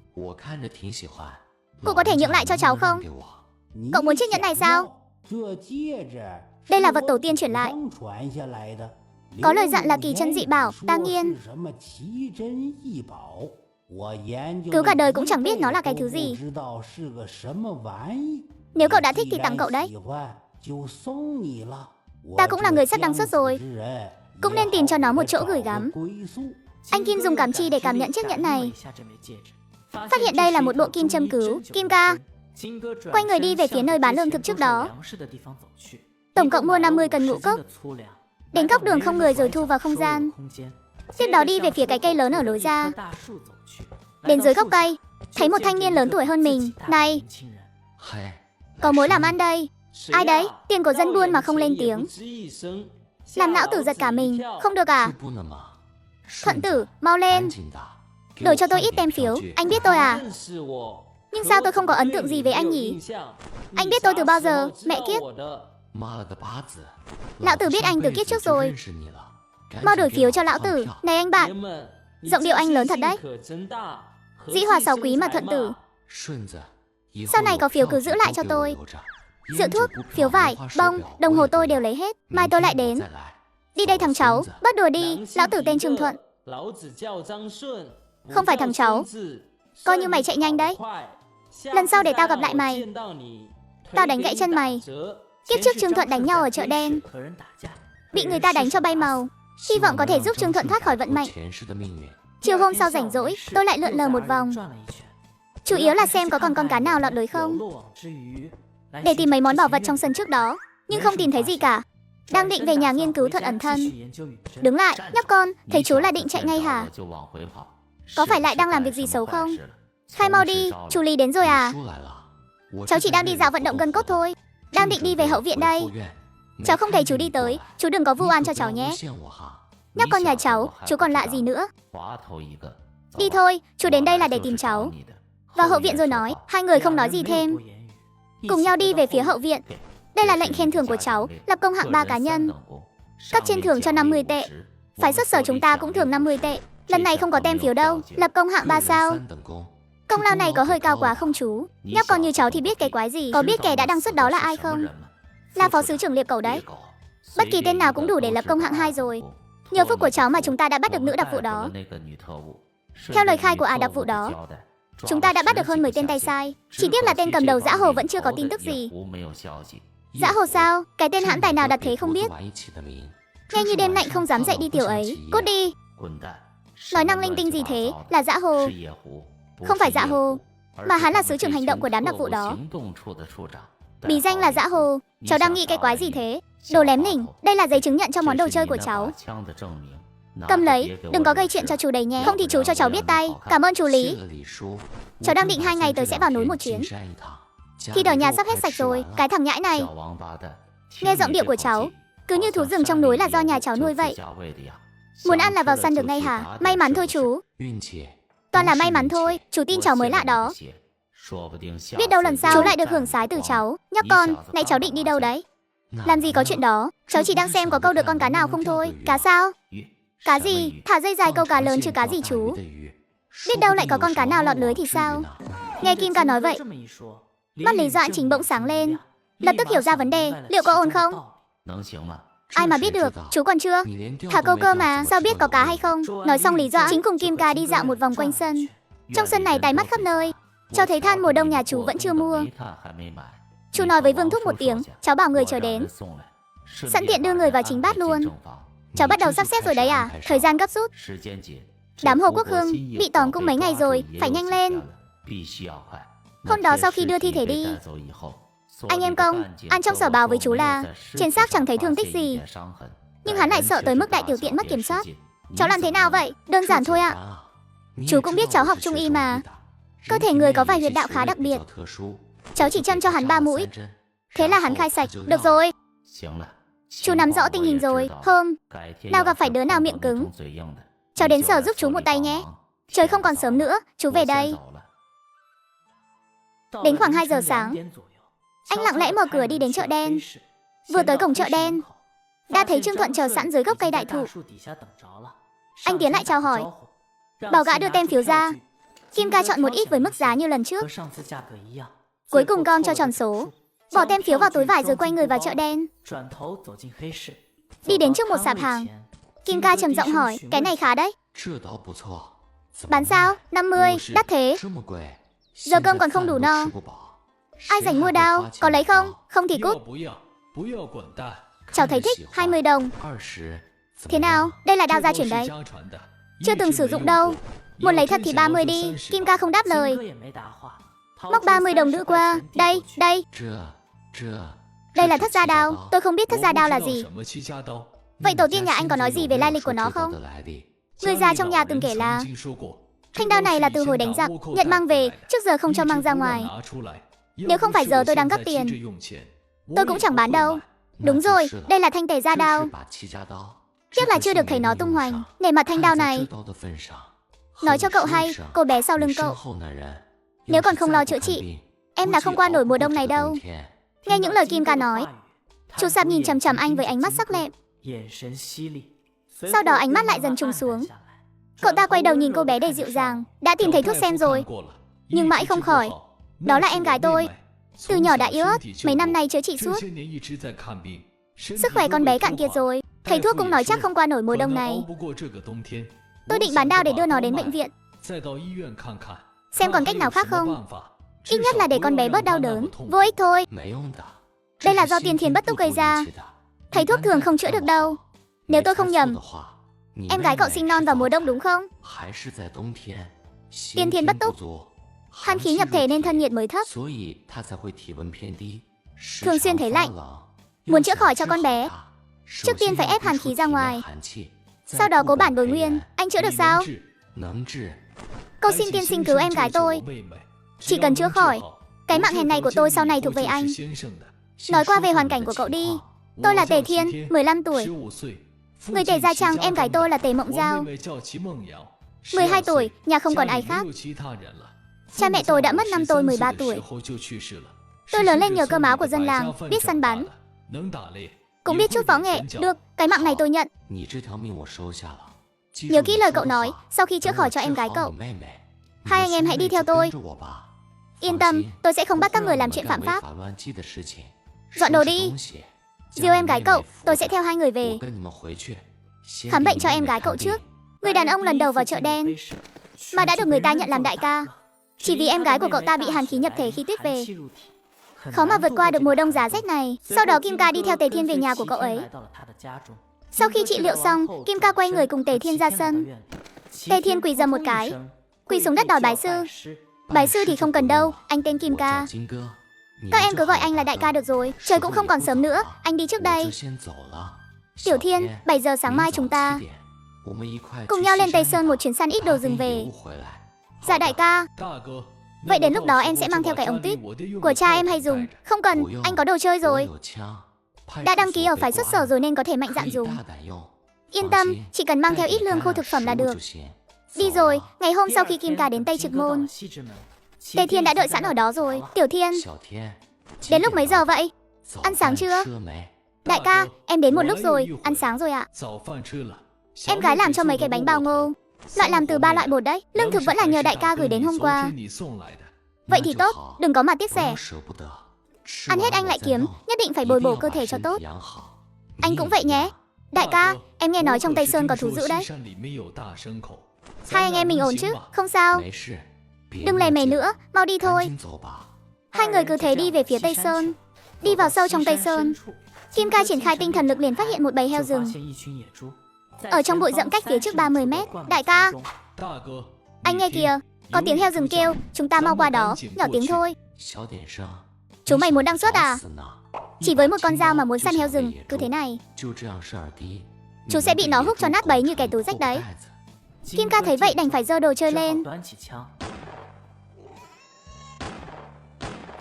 Tiểu Thiên, anh xử xong rồi. Tới đây đại ca, mấy phát vừa rồi của anh đỉnh thật đấy. Khi nào dạy cho em với nhé. Đợi lúc nào rảnh, tìm chỗ không người anh sẽ dạy chú. Mau làm việc đi, cắt tiết rồi mổ bụng trước. Sau đó Kim Ca lại chỉ dẫn Tề Thiên cách mổ bụng heo. Buổi sáng còn chưa kết thúc đã săn được 2 con heo rừng. Hết cách rồi, mang heo rừng về thôi. Kim Ca cộng con heo rừng lớn nhất, Tề Thiên cộng con heo rừng nhỏ hơn một chút. Hai người đang đi thì Kim Ca nghe thấy tiếng động. Dùng cảm quan, liền thấy phía trước có mấy con sò bào tử.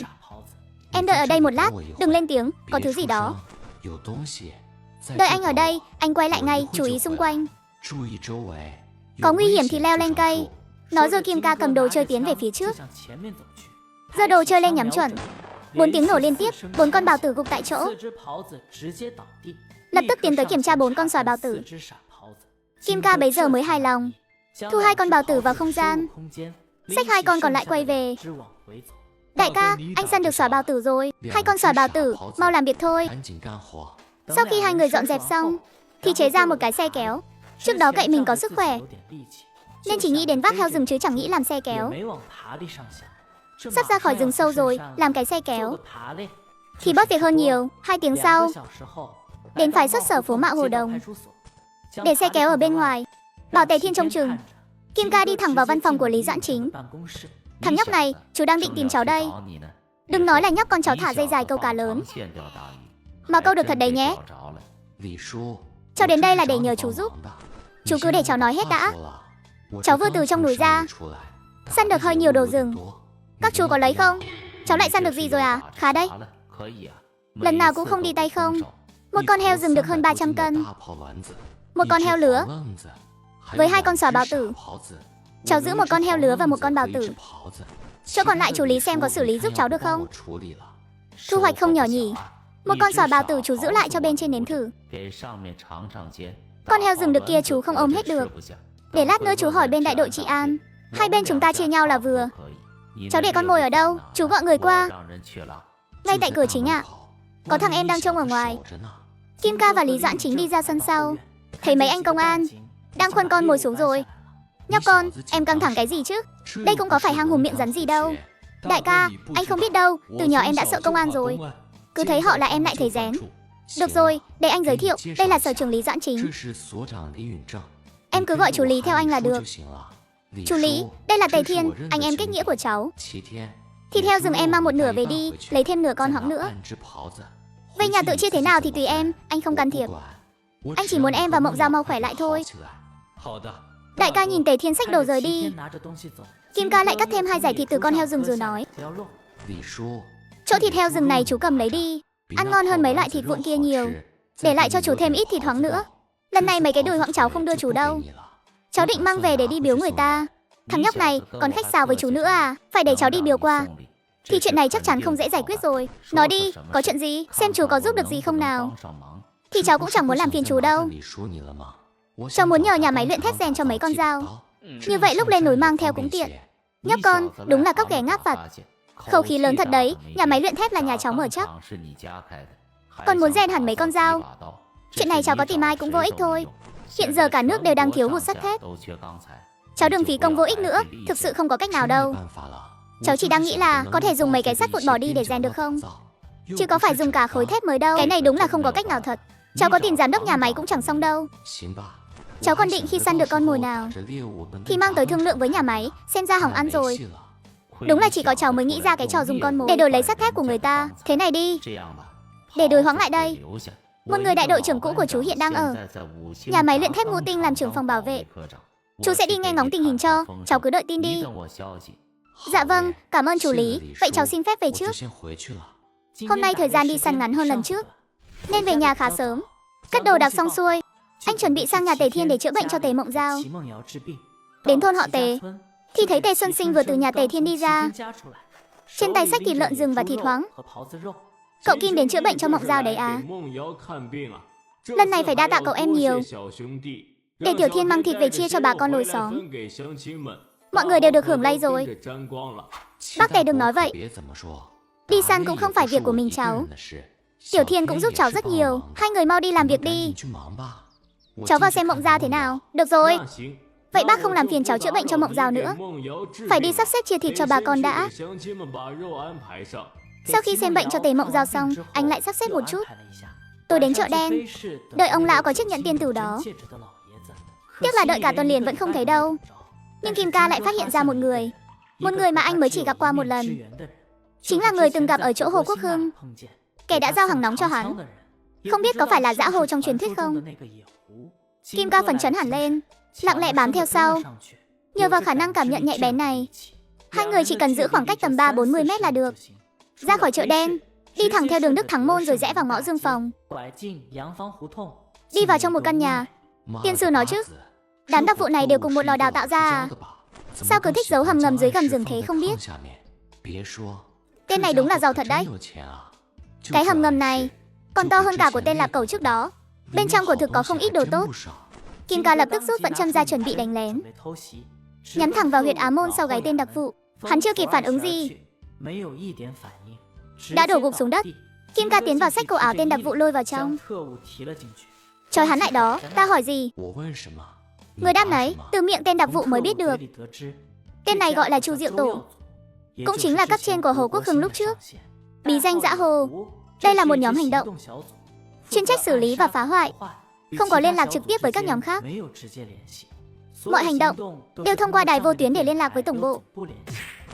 Tiên sư nó, lũ này đúng là cáo già thật. Ngựa không ăn cỏ đêm không béo, người không có lộc lá không giàu. Tiền nhân nói cầm có sai. Tất cả là của mình rồi. Ồ, còn có một tấm bản đồ kho báu. Đây chẳng lẽ là nơi đặc vụ giấu đồ sao? Thế này thì phát tài rồi. Kim ca dùng không gian xóa sạch dấu vết, đóng kỹ cửa lại, quay người chạy thẳng đến một nơi hẻo lánh phía trước, lôi tên đặc vụ ra, không đợi hắn tỉnh táo lại, châm một mũi vào huyệt bách hội, tác động vào não bộ. Như vậy dù hắn có tỉnh lại thì cũng chỉ là một kẻ ngây ngô khờ khạo. Quay người đi thẳng về phía phái xuất sở của Lý Doãn Chính. Vừa đến cổng sở đã nhìn thấy chú Lý. Chú Lý mau gọi người đi, cháu tìm thấy Dã Hồ rồi. Thằng danh này sáng sớm ra đã đứng đây gọi hồn à? Dã Hồ gì cơ? Tìm thấy rồi, mày lại đi săn đấy à? Cái con dã. Hồ đặc vụ ấy, chú còn nhớ không? Cháu tìm thấy rồi. Dã Hồ gì chứ? Mày tìm thấy rồi sao? Ở đâu? Đi đi đi, mau lên chú Lý. Chú gọi thêm vài người đi. Hắn không chạy thoát được đâu. Cháu trói chặt hắn rồi. Được. Hắn còn sống, lần này công lao không chạy đi đâu được rồi. Đúng là chỉ có mày mới làm được. Chú Lý lại được thơm lây nhờ cháu rồi. Chàng trai đối mặt với đặc vụ, trực tiếp xử lý để bịt đầu mối, đem toàn bộ nhu yếu phẩm của đặc vụ vét sạch sành xanh. Thật không ngờ lại có được một tấm bản đồ kho báu. Sau đó vội vàng chạy khỏi con hẻm đến trạm trị an, kể lại mọi chuyện về tên đặc vụ, kể đến tự mình vào núi tìm bảo vật. Trên đường tình cờ cứu được một ông lão bị thương, ngược lại còn nhận được một món nợ ân tình, bởi vì ông lão này có gia thế cực kỳ khủng. Sau khi đưa ông lão về nhà, Kim ca tìm Tề Thiên rồi cùng nhau lên núi. Càng đi sâu vào trong, dần dần bắt đầu xuất hiện dấu vết của con mồi lớn. Kim ca nhìn về phía trước, thấy một con lợn nái dẫn theo một đàn lợn rừng. Tổng cộng 8 con lớn nhất nặng hơn 300 cân. Những con còn lại nặng khoảng 100 cân. Ngoài ra còn có 4 con sói báo tử. Kim ca lập tức nhắm chuẩn rồi bóp cò. Tiếng súng vang lên liên hồi. Con mồi ngã gục hàng loạt. Kim ca làm một cái giá kéo để xếp con mồi lên. Vẫn còn 4 con, sói báo tử và một con lợn rừng lớn nhất không chờ hết được. Chúng ta xuống núi trước, lát nữa quay lại kéo nốt. Dạ đại ca. Hai người cùng nhau đi về phía chân núi Tây. Tiểu Thiên, em ở đây trông nhé. Ăn chút gì đi. Anh vào trong kéo nốt số còn lại về. Đại ca, để em đi cùng anh, hai người làm cho nhẹ việc. Không sao, một mình anh lo được. Em cứ ở đây trông, đợi anh về. Tự chú ý an toàn nhé, cứ vậy đi. Kim ca tự mình chạy thêm một chuyến nữa. Lần này kéo về là con lợn rừng lớn kia, cùng 4 con sói báo tử. Khi quay lại chân núi, thấy Tề Thiên đã nhóm một đống lửa bên cạnh. Kim ca ngồi xuống một bên châm điếu thuốc. Tiểu Thiên, anh nghỉ ngơi ở đây. Em vào thành bảo chú Lý tìm xe đến kéo lợn rừng. Phải xuất sở em cũng biết chỗ rồi. Chú ấy cũng biết anh ở đây đợi. Dạ đại ca. Vậy em đi đây, anh ở đây chú ý một chút. Đợi Tề Thiên rời đi, Kim ca thấy điểm đỏ trên tảng bảo đồ ở rất gần đây. Kim ca lại một mình tiến vào trong núi. Nhìn những dấu chân lộn xộn xung quanh, Kim ca cảm thấy không yên tâm. Núi sâu thế này sao lại có người đến đây chứ? Kim ca tiếp tục đi vào bên trong. Triển khai tinh thần lực, anh thấy phía trước là tên giặc. Mẹ kiếp, hóa ra là một tên giặc, đầu hàng bao nhiêu năm rồi mà vẫn còn kẻ chưa cam tâm. Dạ tâm thật đáng sợ. Kim ca giơ đồ chơi lên, liên tiếp bắn ra 4 viên kẹo đồng. Tên giặc theo đó mà đăng xuất. Kim ca tiến đến gần, thu dọn toàn bộ những thứ có giá trị, chỉ để lại một ít hàng nóng và kẹo đồng ở đây. Tên giặc nhỏ cũng được thu vào không gian. Anh không định để Lý Doãn Chính biết sự tồn tại của hắn. Thấy thời gian không còn sớm, sau khi xóa sạch dấu vết, anh cẩn thận ra khỏi thung lũng. Khi đến nơi, cũng đúng như Kim ca dự đoán, Tề Thiên đã tìm tới. Phía sau là chú Lý, Lý Doãn Chính. Chú Lý, cháu tìm được đồ tốt rồi này. Cái thằng nhóc này không nhìn xem trời sắp tối rồi hay sao mà còn chạy vào trong núi. Tìm được đồ tốt gì rồi? Cháu tìm được một kho hàng nóng. Ít nhất cũng đủ trang bị hàng nóng cho cả một trung đoàn. Cái này là lập công lớn rồi, cháu chắc chứ? Việc này không thể đem ra đùa được đâu. Kho hàng nóng không phải chuyện giỡn đâu chú Lý. Cháu tận mắt thấy nơi đó ẩn nấp rất kỹ. Xung quanh toàn là rừng cây rậm rạp, người bình thường căn bản không phát hiện được. Hơn nữa, cháu còn lén lút lẻn vào trong xe một lát. Bên trong chất đầy hòm xiềng. Tuy chưa mở ra xe nhưng dựa vào ký hiệu và bề ngoài, 8 phần là hàng nóng rồi. Lý Doãn Chính trầm tư một lát, trong lòng cân nhắc lợi hại. Ông biết rằng nếu phát hiện này là thật thì đối với họ chắc chắn là một cơ hội cực lớn. Nhóc con, chuyện này chúng ta phải xử lý cẩn trọng. Cháu xem ở đó có ai khác không? Không có đâu chú Lý. Cháu đã ở đó đợi suốt cả buổi chiều, cũng không thấy bóng người nào. Vụ kho hàng nóng này các chú không xử lý nổi đâu, phải để quân đội ra tay thôi. Chú cho người quay về đi. Hiện thể báo cáo cấp trên cử người tới, cho Tiểu Thiên theo về cùng. Chỗ đó toàn là kẹo nổ, đi vào không an toàn đâu. Còn có cả kẹo nổ nữa sao? Nghe cháu, cho người quay về thôi. Sẵn tiện mang số con mồi về luôn. Tiểu Thu, cậu theo xe về báo cáo cấp trên, phải nhanh lên. Tình hình cậu cũng nghe rồi đấy. Ước chừng tối nay phải làm việc xuyên đêm. Bảo mọi người mang theo nhiều đèn pin. Cháu đoán mấy thứ này chắc cũng chỉ từ bên các chú mà ra. Sau đó sẽ có người chuyên trách tiếp quản. Chuyện này lớn đến vậy sao? Hi hi. Chú Lý, đợi người tới chú vào xem là biết ngay. Hỏa lực trang bị của cả một trung đoàn chuẩn, lại còn ở ngay gần Tứ Cử Thành. Chú nghĩ xem, chuyện này lớn không chứ? Mẹ kiếp, xem ra lần này lại lập công rồi. Cháu hết lập công hạng 3 rồi lại hạng 2, đã nổi danh khắp giới Tứ Cử Thành luôn rồi. Lần này theo như cháu nói, ít nhất cũng được cái hạng 2. Trước đó cấp trên đã có ý muốn cho cháu đến phái xuất sở làm việc. Cháu không đồng ý. Lần này định thế nào? Chú Lý, chú cũng biết tình hình của cháu rồi đó. Bây giờ sắp có biến rồi. Cháu định ăn Tết xong sẽ đưa sư phụ và mọi người về trường Bạch Sơn, ở đó bình yên. Đợi qua đợt sóng gió này, có dịp cháu lại về. Giờ thế sự không được yên ổn, cháu muốn về đó cho ổn định hơn. Nói thật là nhờ cháu mà chú được hưởng sái vài lần. Cấp trên đã tìm chú để nói chuyện rồi. Ăn Tết xong họ định điều chú lên quận, cho cái ghế phó cục trưởng. Lần này lại nhờ phúc của cháu, coi như là chắc suất rồi. Vốn dĩ chú định sắp xếp cho cháu vào biên chế, nhưng nếu cháu đã có dự tính riêng thì thôi vậy. Khả năng quan sát của cháu rất nhạy bén, chú đoán không lâu nữa sẽ có biến động lớn. Đi lánh mặt một thời gian cũng tốt. Đợi yên ổn rồi về. Chỗ cháu dù sao cũng là rừng sâu núi thẳm. Để chú về sở báo cáo lại với cấp trên, xem có xin cho cháu được cái danh phận không, để cháu có sự bảo đảm ở quê nhà. Việc này chắc được.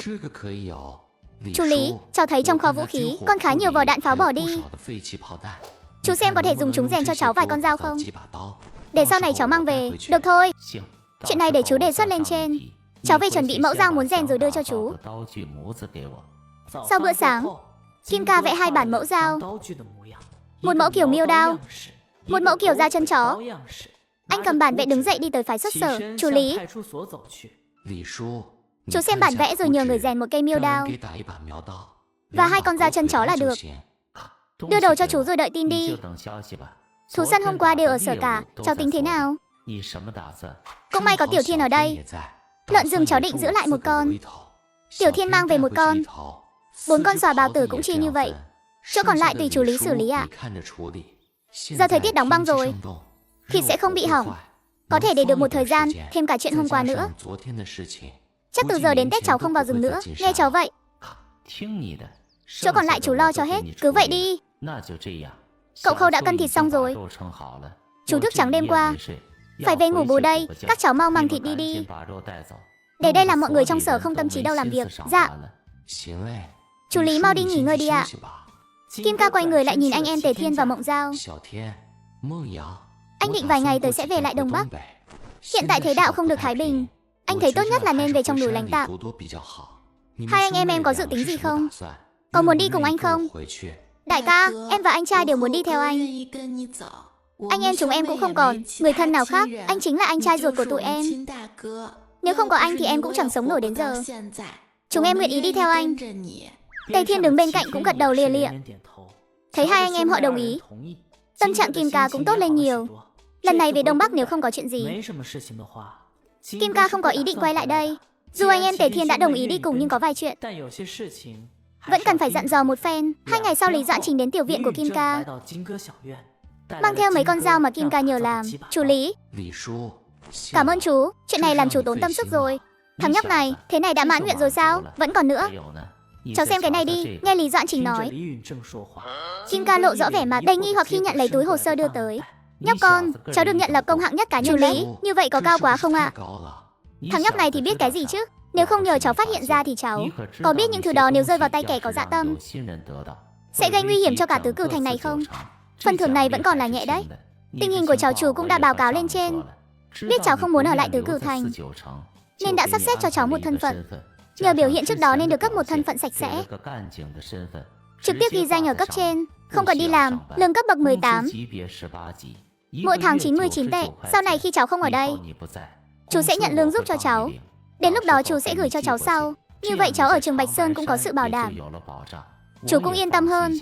Kim Ca nhìn dáng vẻ của Lý Doãn Chính, biết là chú ấy vẫn còn chuyện gì đó khó mở lời. Chú Lý có chuyện gì thì chú cứ nói đi, đừng có khách sáo với cháu. Cháu đến tứ cửu thành gần nửa năm rồi. Ngoài gia đình sư phụ ra, cũng chỉ có chú và Lục Ý quan tâm cháu. Cháu vẫn luôn xem mọi người như trưởng bối của mình. Có việc gì cháu giúp được không? Chú cứ nói thẳng ra đi. Ông cụ nhà chú có về ăn Tết không? Thời trẻ chân của ông cụ từng bị thương, lại còn từng bị đông cứng trong tuyết. Trước đây cũng tìm thấy thuốc xem qua nhưng mãi không khỏi. Cứ trời lạnh là không xuống giường nổi. Giờ vẫn đang phải nằm bệt một chỗ. Chú đang nghĩ cháu ngay cả bệnh của con bé Mộng Giao còn chữa khỏi được. Xem có thể xem giúp cho ông cụ nhà chú không? Chữa bệnh cứu người là bản phận của thầy thuốc. Có gì mà phải ngại đâu chú. Chú xem khi nào tiện, cháu đi cùng chú xem sao. Bây giờ là tiện nhất. Cháu xem có cần mang theo đồ gì không? Chúng ta đi ngay bây giờ. Tiết tập trước, người đàn ông dọn sạch kho vũ khí của quân địch, xuống núi báo cáo với phái xuất sở về căn cứ địch. Nhờ đó mà lập được công hạng nhất. Trái lại sở trường còn nhờ cậu ấy giúp việc riêng. Cha, con đưa một tiểu thần y đến xem chân cho cha đây. Anh ba, anh cứ la hét cái gì thế? Thần y gì chứ? Sao lại còn phân biệt lớn nhỏ? Thu lại cái bộ dạng trong quân ngũ của anh đi. Thằng bé mới đến lần đầu, anh đừng làm nó sợ. Nhìn đứa trẻ này khôi ngô quá, gương mặt rất chính trực. Đúng đó anh cả. Hay là để Kim Ca xem cho ông cụ trước đã. Được rồi anh ba. Nên là chú đưa đến xem chân cho ông cụ, thì chú đưa cậu ấy vào đi. Bệnh của ông cụ không phải ngày một ngày hai, đợi thêm lát nữa cũng không sao. Nhưng vị đại ca này, nếu không chữa ngay thì không trụ được đến Tết năm sau đâu. Nhóc con, dù cậu là người anh ba đưa tới, nhưng có những lời không được nói bừa đâu. Ý cậu là tôi có bệnh, lại còn không sống nổi qua năm nay. Nhóc con, cậu nói thật chứ? Chú Lý, chú biết cháu cũng không phải ngày ngắn. Chú thấy cháu nói dối bao giờ chưa? Cái thằng nhóc này, dù đôi lúc cháu hay nói khích chú, nhưng chú tin chuyện này cháu không nói đùa. Cháu giải thích rõ xem nào. Ông ấy muốn biết hay không tùy. Kim Ca bèn giải thích với Lý Doãn Chính. Nhóc con, cháu cứ bốc phét tiếp đi. Nếu mà bốc phét không xong, lát nữa chú sẽ bảo cảnh vệ bắt cháu lại. Xem ra nhóc con nhà cháu chẳng thành thật chút nào. Kim Ca nhìn chú mục dục rồi lắc đầu. Chú cũng có bệnh đấy. Tâm bệnh này nếu còn không chữa, chú cũng chẳng sống thọ được đâu. Lý Doãn Chính vốn định dắt Kim Ca đến khám cho cụ nhà, thế mà còn chưa kịp xem bệnh, đã có 2 người bị phán án tử rồi. Lý Doãn Chính thầm mắng nhưng quả thật cháu nói chúng rồi. Tuổi còn trẻ mà kiến thức sâu rộng, y thuật lại phi phàm. Xem ra lão Tam nói không sai. Nhóc con cháu đúng là rồng trong biển lớn. Cháu là Kim Ca phải không? Lão Tam đã từng nhắc về cháu với ta. Hôm nay gặp mặt quả nhiên lợi hại. Kim Ca quay đầu lại, nhìn thấy một cụ già ngồi trên xe lăn trước cửa nhà họ Lý. Phía sau là một người đàn ông trung niên mặc quân phục. Thấy cụ già đó, Kim Ca mỉm cười tiến lên phía trước. Thưa cụ, cháu tên là Kim Ca. Nghe chủ Lý nói sức khỏe cụ không tốt, nên cháu qua xem thử. Hậu bối như cháu ta rất thích, không hề giả tạo. Ta biết nhà cháu có việc bận nên không tiện. Không sao, giờ đến cũng chưa muộn. Trưa nay ở lại dùng cơm nhé Kim Ca.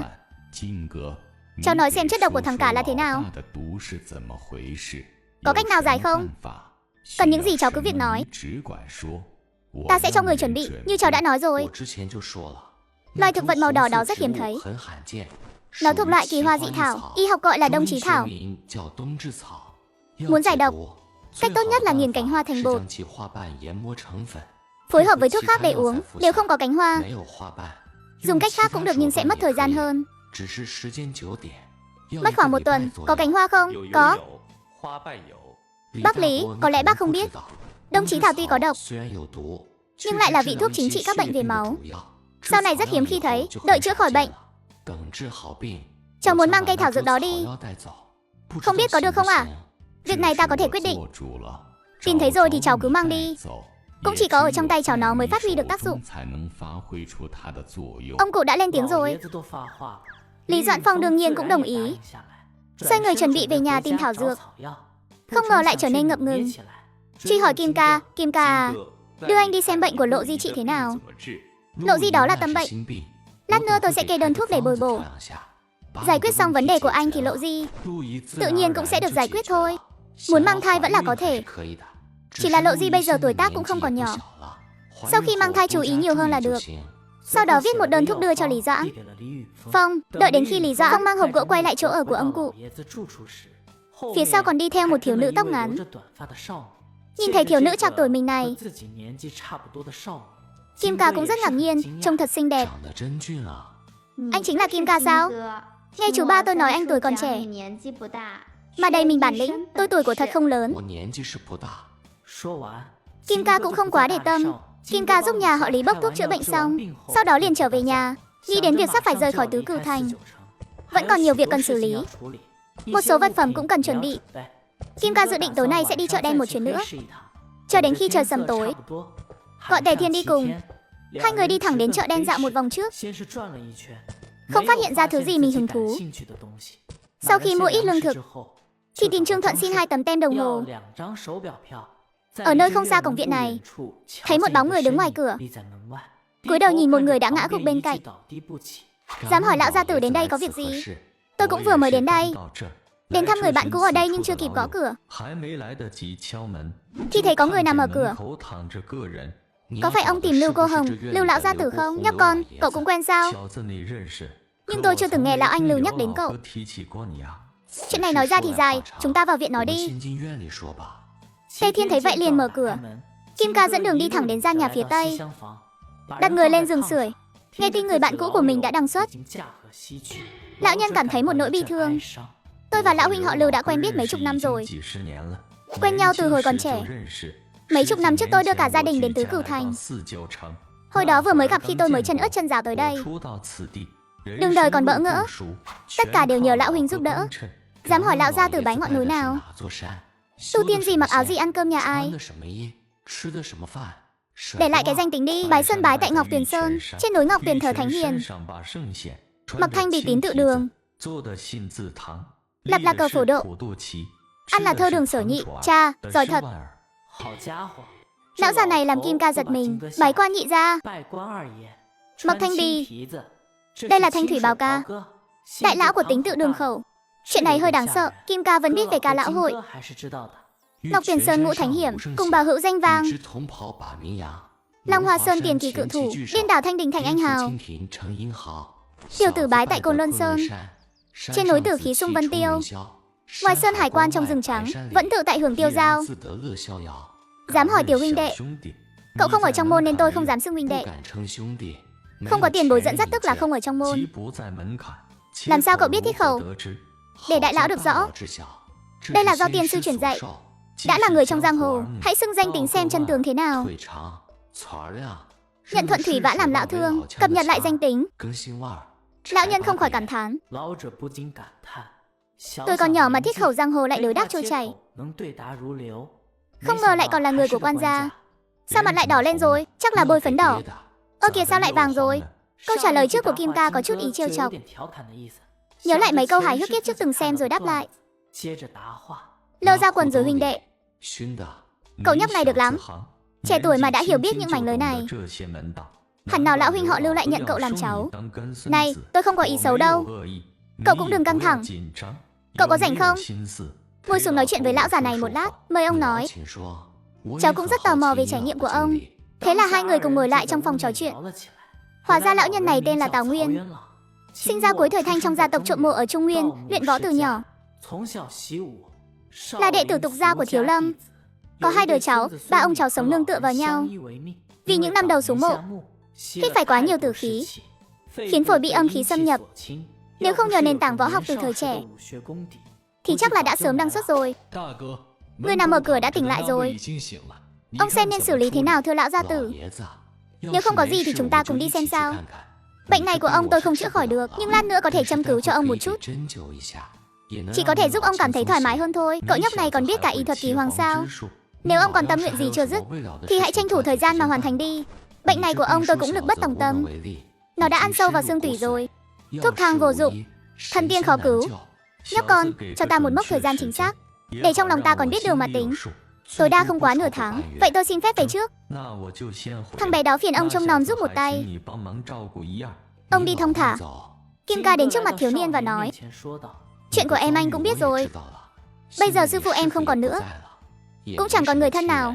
Chỉ còn lại mình em. Cuối tháng này bọn anh phải về Đông Bắc. Tối nay em dẫn anh đến sao huyệt của đám trộm đó, giải quyết dứt điểm chuyện của em trước đã. Thời gian này em cứ ở đây dưỡng thương đi. Thiếu niên nghe Kim Ca định đi tìm đám đạo tặc đó, hai tay khu khoáng liên tục, vẻ mặt đầy lo lắng.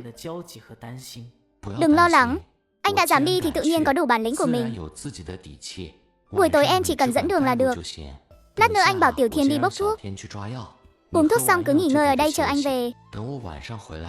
Đến khoảng 2-3 giờ sáng, Kim Ca lay Tề Thiên tỉnh dậy, mang theo 10 thỏi đại hoàng ngư đến chợ đen. Tìm thấy Trương Thuận vẫn đang túc trực dưới gốc cây lớn ở cổng chợ đen. Vẫn còn canh ở đây à? Thuận tử, trời lạnh rồi đấy. Hào hiếp ngày rồi không thấy anh ghé qua, lại đến ủng hộ việc làm ăn của tôi sao? Cút đi. Lần này đến là có chuyện muốn hỏi anh. Anh có biết ai muốn đổi đại hoàng ngư không? Tôi có hàng ở đây, anh dắt mối giúp tôi đi. Thứ đó là hàng hiếm đấy. Có người muốn đổi mà còn không tìm được cửa kia kìa. Sao anh lại đem bán đi thế? Chuyện đó anh đừng quản. Cứ nói là có hay không, có thì dẫn tôi đi, có thì có. Chỉ là không biết anh có dám đi hay không thôi. Dạo này tôi nghe nói ở phía Đông Thành, Tào Nguyên đang lùng sục thứ đó khắp nơi. Không có bản lĩnh sao dám lên Lương Sơn. Đi thôi. Dẫn đường đi.